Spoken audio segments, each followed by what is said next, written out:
Darwin's tree of life is most likely not a description of how life on Earth emerged and diversified. I know that's a shocker, and yet some scientists go as far as to say that the tree of life has actually been annihilated by an onslaught of negative evidence. Join me for this video to find out why one of the most popular arguments for Darwinian evolution may actually be a non-starter. Hi, my name is Lucas and welcome to our series on intelligent design and critical thinking about evolution. A short recap on the ground we've covered so far. In the previous 3 videos, we showed how paleontology poses an insurmountable challenge to the theory of evolution. Darwin himself predicted that countless intermediate animal forms must exist within the fossil record, given that organisms gradually evolved from one species into the next. However, what the fossil record actually shows is the exact opposite, namely that whenever new species appear, they do so suddenly and without evidence of precursory forms in the geological record. The most prominent example is the so-called Cambrian explosion, which happened around 530 million years ago, when about 20 animal phyla suddenly showed up on the stage of life out of the clear blue, as it were,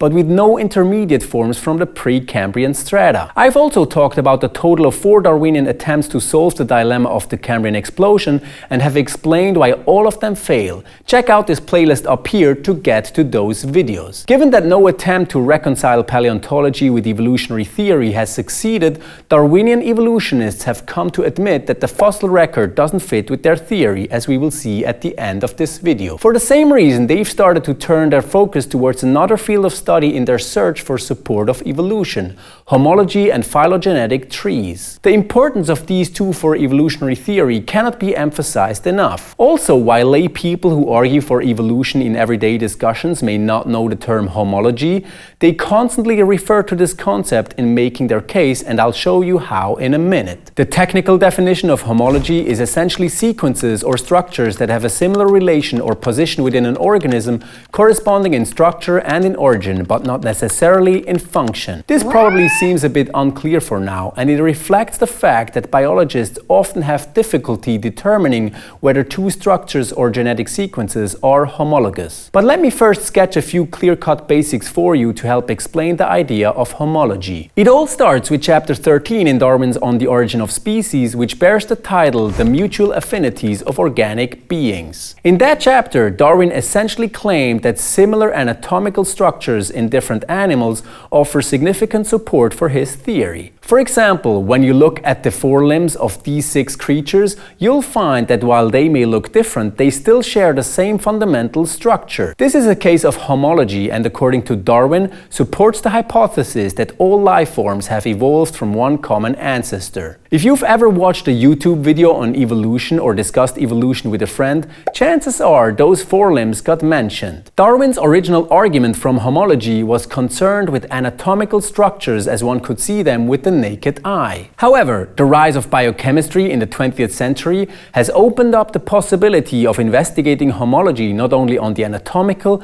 but also on the genetic or molecular level. The idea is basically this: just as similar anatomical structures in different animals point to common ancestry and descent with modification, the same can be said of similar molecular structures in different animals. You've probably heard people say that evolution must be true because we share 99% of our DNA with chimpanzees. It isn't actually true that our DNA is 99% similar to that of chimps, but suffice to say that this is essentially a popular and simplified version of the argument from homology. It's important to know that Darwinian scientists don't just point to the similarity between forelimbs, legs, or this and that gene and then say, ha, evolution in a random case-by-case kind of fashion. While this may capture how homology is understood and utilized in discussions by the average person, evolutionary biologists have a more complex understanding of homology. According to them, studying homology is nothing less than the key to mapping out the entire tree of life. Evolutionary biologists who study what is called systematics and phylogeny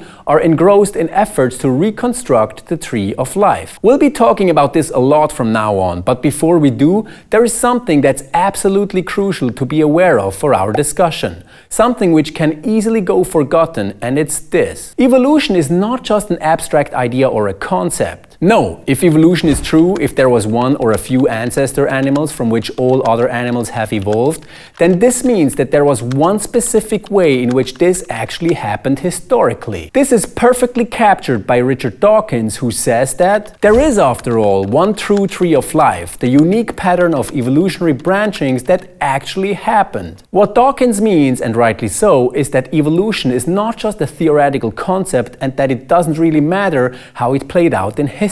No, evolution must have unfolded in one specific way, and accordingly, the tree of life has one specific shape, with each branch and node of that tree occupied by a specific organism. That's why the aim of evolutionary biology is to take the idea of evolution and show how it actually played out in real life, or to reconstruct the course evolution actually took in history, and to show where specific organisms sit on the nodes and branches of the tree of life. In principle, the Darwinian argument from homology, coupled with the aspiration to draw up the tree of life, does make sense, and here is why. If it is true that all organisms are ultimately related to each other due to their descent from a common ancestor, then the more genetic and anatomical cross-examinations you run between them, the clearer a picture you get of how all these organisms are related to each other. Each comparison should help you crystallize the tree of life, so to speak. Also, and this is absolutely key, if all organisms are related to one another,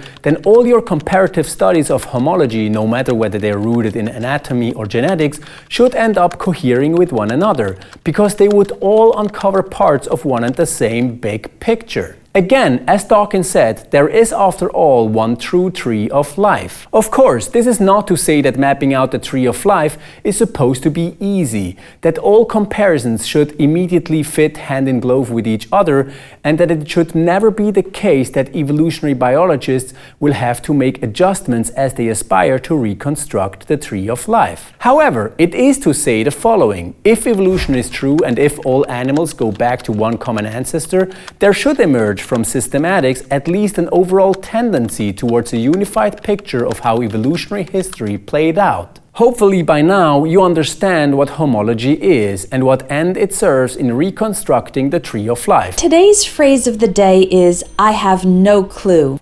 Because it's now time to give this whole endeavor a critical look. Ever since gene sequences began to be used to construct the tree of life, evolutionary biologists have run a wide range of studies in both genetic and anatomical homologies, comparing various genes, proteins, RNA molecules, and anatomical features between different animals. However, the results of these studies have not converged. Instead, each study ends up with its own tree of life, its own picture of how evolutionary history must have played out, depending on the genes, anatomical features, and animals that are being compared. In other words, we don't get one big coherent picture, but several pictures which mutually contradict each other. For example, biologist Michael Sivanen compared no less than 2,000 genes in 6 animals from various phyla. Clearly, given the breadth and depth of his project, one would have expected that this one study would have also yielded one account of evolutionary history, one tree of life. However, here is what the New Scientist reported. In theory, he, Sivanen, should have been able to use the gene sequences to construct an evolutionary tree showing the relationships between the 6 animals. He failed. The problem was that different genes told contradictory evolutionary stories. Not only did Sivanen himself have no problem admitting his failure, but he also moved on to challenge the Darwinian paradigm itself by saying that we've just annihilated the tree of life. It's not a tree anymore, it's a different topology entirely.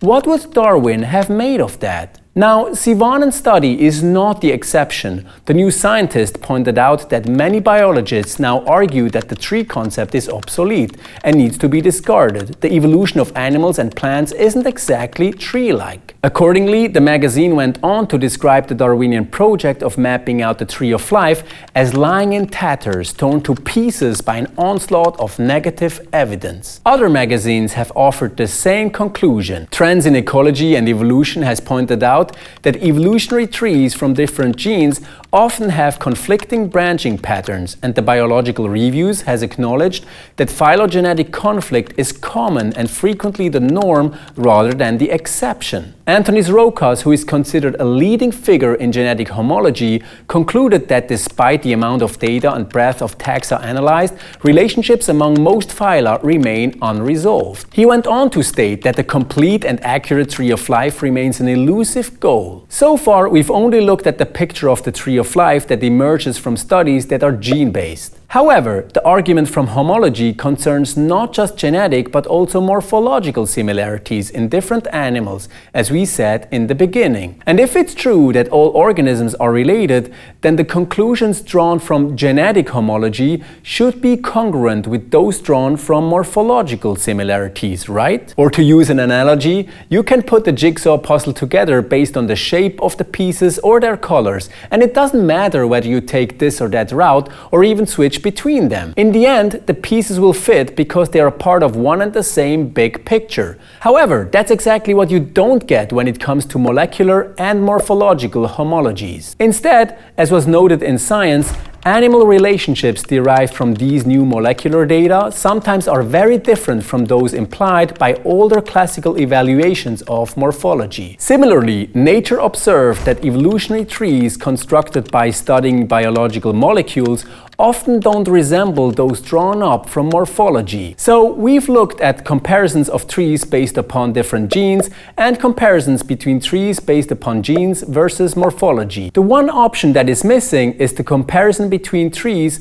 based upon morphological features only. Note that in contrast to genetic homology, the investigation of morphological homology is as old as the theory of evolution itself, as it was one of Darwin's key arguments for his theory. So clearly, given that this endeavor is over 160 years old, one should expect that here at least, coherence and clarity about the one tree of life would be within reach. Yet even in this case, the records are no better than everything we've seen so far. That's why two zoologists from St. Andrews and Oxford University state that, taken together, modern re-evaluations of traditional evidence support different and mutually exclusive subsets of relations. So, systematics, no matter whether they're concerned with genetics, morphology, or both, consistently yield mutually contradictory trees of life, which is why it's been said that in point of fact there exists no such thing as the traditional textbook phylogeny. A diversity of different schemes can be found. I said at the beginning that Darwinists have resorted to studies of genetic or molecular homology partly because they realized that the fossil record did not confirm evolutionary theory. For example, evolutionary biologist Jerry Coyne says that now we have a powerful new and independent way to establish ancestry. We can look directly at the genes themselves by sequencing the DNA of various species and measuring how similar these sequences are. We can reconstruct their evolutionary relationships. Essentially, what he means by independent is independent of the fossil record, which has challenged evolutionary theory due to its lack of transitional forms. Richard Dawkins takes an even more outspoken stance as he bluntly states that we don't need fossils. The case for evolution is watertight without them. Now, these statements have a rather strange aftertaste as they basically communicate that molecular evidence is more important than evidence from the fossil record. In other words, they imply that the work of molecular biologists is more valid than the work of paleontologists. Yet, oddly enough, evolutionary biologists are actually forced to depend on the science of paleontology when trying to determining the timing of evolutionary history. In light of this, Dawkins' dismissive statement about fossils is quite awkward and raises the question of whether with his overconfident rhetoric, he's trying to cover up for the evidential weaknesses plaguing evolutionary theory. But what's even more awkward is this. The very aim of neo-Darwinists in studying genetic homology was to establish evidential support for evolution and to draw up the tree of life independently and without the need of the fossil record. Yet this project has manifestly failed, and it has failed even though supposedly without those fossils, the case for evolution is watertight. However, instead of homology and phylogenetic studies yielding one coherent picture of how evolutionary relationships played out in actual history, there have have emerged all sorts of mutually contradictory and exclusive scenarios, so much so in fact that scientists speak of the annihilation of the tree of life. Now, given that resorting to genetic homology and constructing the tree of animal relationships was supposed to make up for the fact that the fossil record challenges evolutionary theory, and given that the Tree of Life project failed, we're now back to face the hard facts of paleontology. Or to put it differently, if the hard facts of paleontology oppose the notion of there being a Tree of Life, and if that supposed Tree of Life cannot be independently established by genetic homologies,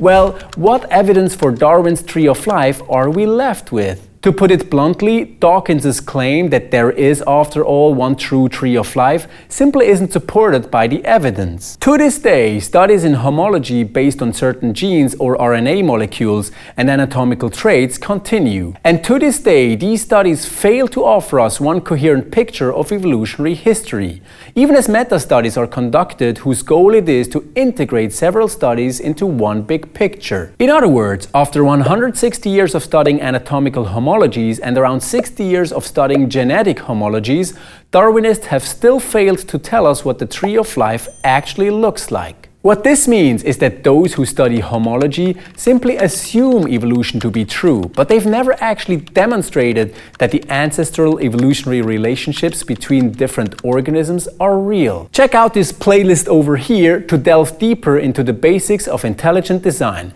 Thanks for watching and see you in the next one.